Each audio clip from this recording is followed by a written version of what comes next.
Welcome back with Asa, and today I figured we would, get back on into what I've been missing out for a long time. And as there's not terribly much town news going on, I figured we'd go out with a very classic, what is our anti-tank?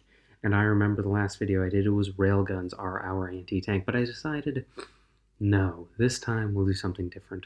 We'll do something better. We'll do something iconic for our anti-tank that seldom can another faction claim as their own, and that is a one-shot weapon, the Seeker Missile. So Seeker Missiles in the lore are used by the Tau as a big before attack strike to cripple enemy armor and send the enemy into disarray. They are typically called in by Pathfinders or Farsight marksman squads who are set up ahead in front of the main Tau force. They'll call in the attack, and once all the wreckage of the opponent's vehicles have been destroyed, the rest of the Tau battlesuits and infantry come in and lay down fire after you've cracked the hull of the enemy, and all the sweet, gooey, weak Imperial targets are made available to attack. In the lore, Sky Rays are the ones that traditionally will shoot them off. They are typically many miles safely away from the battlefront, and they tear through Imperial tanks with ease, but aren't used once the thick of the battle is started, as of course you don't want to get any of your battlesuits or infantry caught in the crossfire. Now, this being said, it's a little bit different on the tabletop, because if anything, Seeker Missiles would just be better off being a stratagem, because your Skyray wouldn't be on the battlefield. It would be so far away from the battlefront that it would be destroying your enemies, but from afar, and it would just be a stratagem that you pop and you'd throw, I don't know, d6 mortal wounds on some vehicle or something. But that's not how it is on the tabletop, because obviously, we want our cool tanks, because that's what Tau are known for, our tanks. That's what everyone gets into Tau for, our vehicles, the tanks, not the battlesuits. Anyways, I digress. So the Seeker Missile has a very simple data sheet. It is one shot. It's got a range of 48 inches, so it's pretty long. Its strength is 14, so it'll be wounding the majority of vehicles on 3s. Its armor penetration is -3, which is phenomenal. It'll be very good against most tanks. You'll be pushing them up to a 5 or 6 save, and the damage is d6 plus 1. So you'll be at least getting 2 damage no matter what, which is pretty good for an anti-tank option. The one thing that holds it back from being overpowered is that it's one shot, which is good, because let's be real, it's all about the preemptive strike. You're going to be shooting these things off on your first or second turns to down your opponent's big enemies, whether it be monsters or vehicles. And you see, I am of the opinion that you don't really need too much anti-tank if you have a ton of Seeker Missiles, because that is your anti-tank.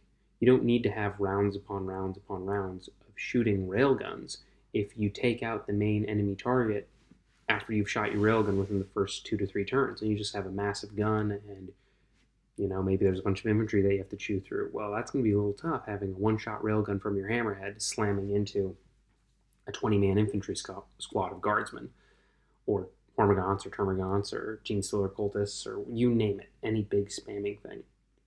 But I digress. Speaking of the Hammerhead, that is the first guy that we'll be talking about who can carry Seeker Missiles. I've set up a level system, a tier system of who's the best and who's the worst for carrying Seeker Missiles, and the levels we'll progressively be getting to who is the best towards the end of the video and who we should be taking with more frequency.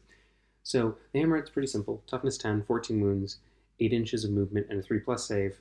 So very strong, and it can take 2 Seeker Missiles at the cost of 145 points.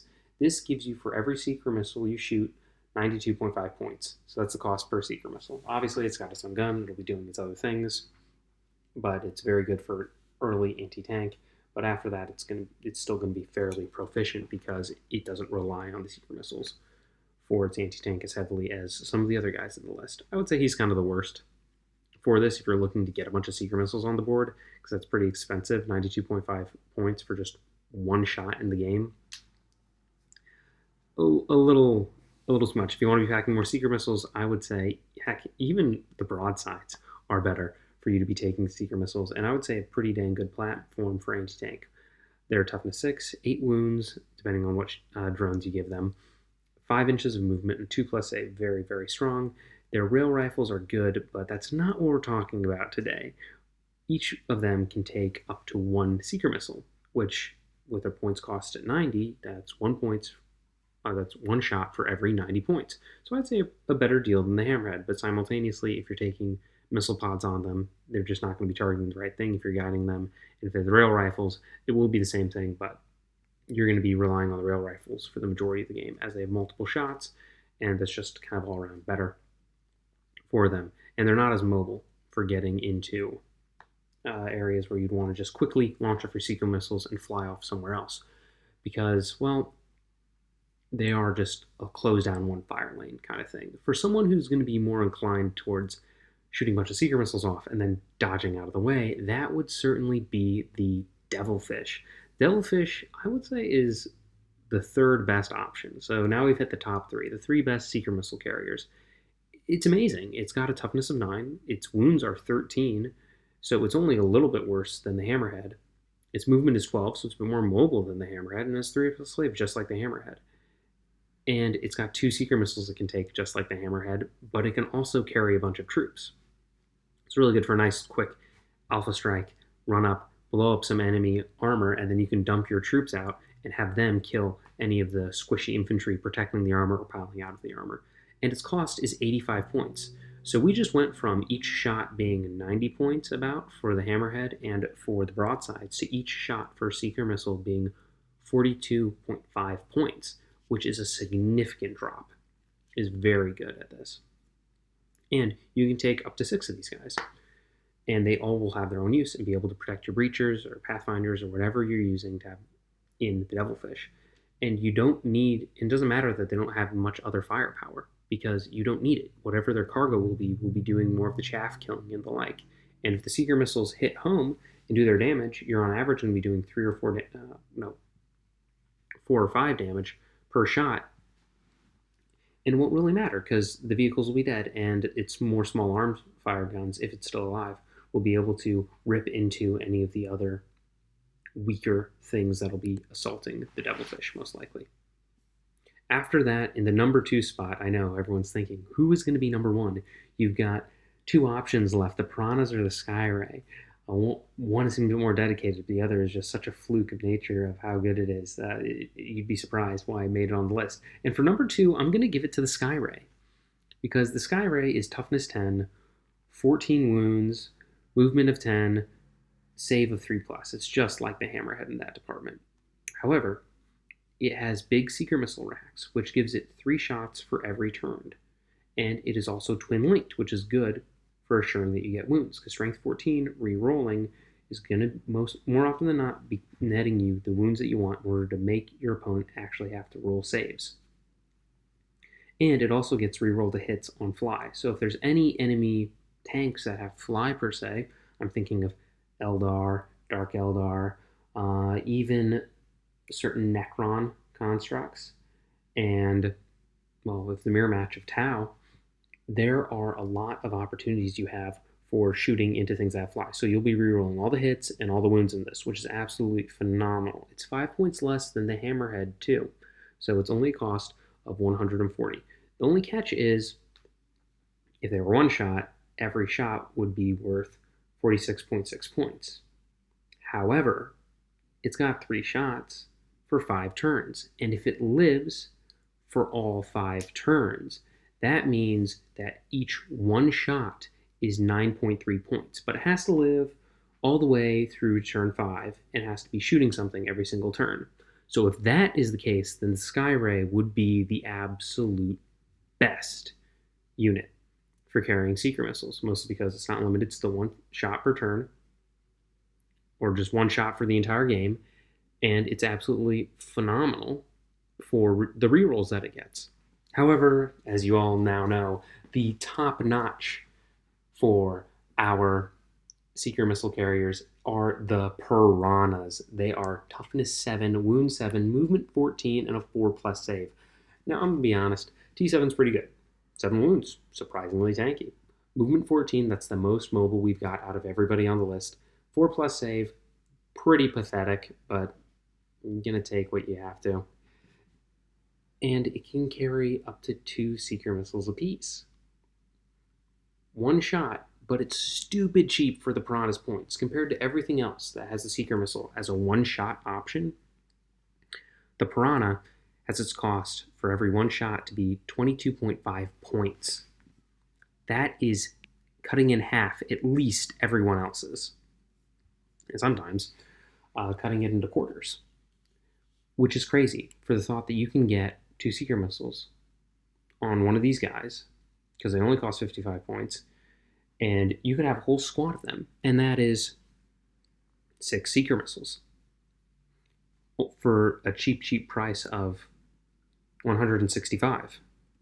That's only 20 points more than the Hammerhead, and if the Hammerhead has its massive railgun on top, then it's only going to get out 5 shots with the railgun and then 2 shots with the seeker missiles. That is 7 points. That is 7 shots. Where the Piranhas, on the other hand, you just get 6 shots, sure, with all the seeker missiles, and it's all at once. Pretty impressive. You don't have to worry about them surviving the entire game. You just early volley launch them, whereas the Hammerhead, if you want to get those 7 shots, they have to live the entire game. And that's counting the seeker missile shots, too. So, pretty dang good anti-tank, if I do say so myself. I, however, do not own any Piranhas, so I can't really speak to how good the Piranhas are at being the anti-tank option for your army and launching off a bunch of seeker missiles. I can speak to how good the Skyray is, and he's never let me down. In fact, I would say he's probably better than the Hammerhead in the anti-tank department these days, but that's just me.